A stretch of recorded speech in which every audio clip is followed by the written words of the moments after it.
Cauliflower fry எப்படி சிம்பிளாக செய்யலான்னு பார்க்கலாம் வாங்க.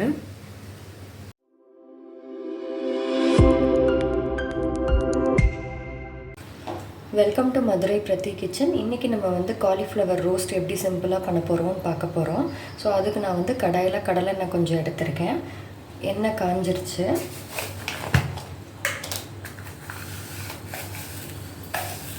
கொஞ்சமாக கடுகு ஆட் பண்ணிக்கோங்க. அதுக்கப்புறம் நான் ஒரு காலிஃப்ளவர் அளவுக்கு நான் வாஷ் பண்ணி எடுத்து வச்சுருக்கேன். அதை ஆட் பண்ணிக்கிறேன்.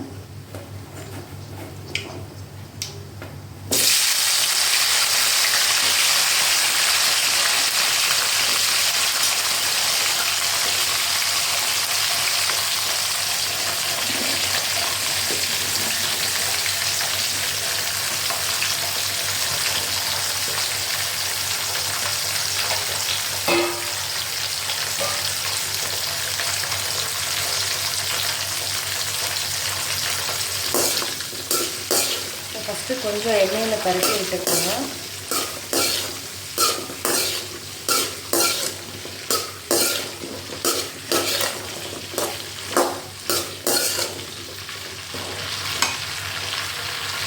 ஸோ இப்போ கொஞ்சம் பெருங்காயத்தூள்,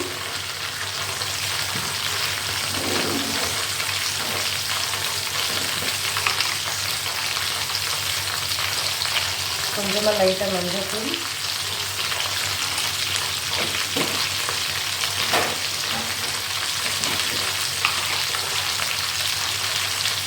மிளகாத்தூள். நான் இதுக்கு காஷ்மீரி மிளகாத்தூள் ஆட் பண்ணிக்கிறேன். உங்களுக்கு காரம் வேணும்னா நீங்கள் நார்மல் மிளகாத்தூள் ஆட் பண்ணிக்கோங்க.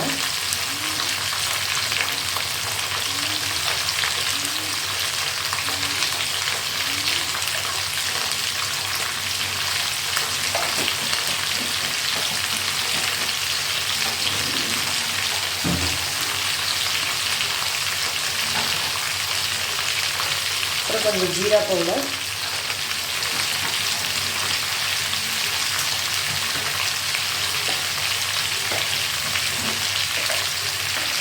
அப்புறமா கொஞ்சம் ஆச்சி சாம்பார் பொடி ஃப்ளேவருக்கு.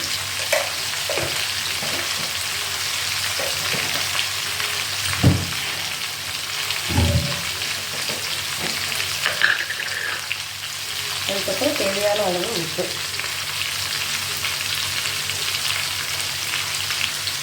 அவ்வளோதாங்க.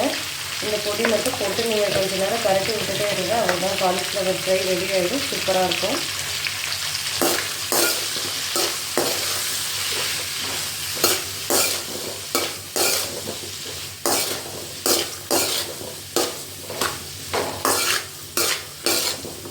இந்த மசாலா எல்லா சைட்லேயும் கலர்ற மாதிரி நல்லா பரட்டி விட்டுக்கோங்க.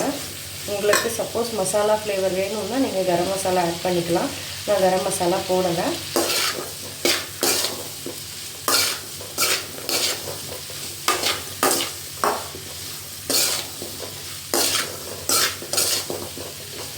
இப்போ மசாலா எல்லா பக்கமும் ஸ்ப்ரெட் ஆன பிறகு தட்டு மூடி வச்சுருங்க.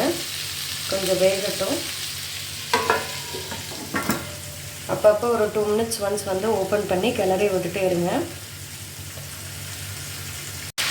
ஸோ இப்போ நான் ஒரு 5 to 10 மினிட்ஸ் தட்டு போட்டு மூடி வச்சுருந்தேன். இப்போ ஓப்பன் பண்ணிவிட்டு இப்போ ஓரளவு வெந்துருச்சு. ஸோ இந்த ஸ்டேஜில் நீங்கள் ஜஸ்ட்டு ஒரு 5 மினிட்ஸ்க்கு நல்லா கொஞ்சமாக பரட்டி விட்டுட்டே இருங்க, மீடியம் ஃப்ளேமில் வச்சு.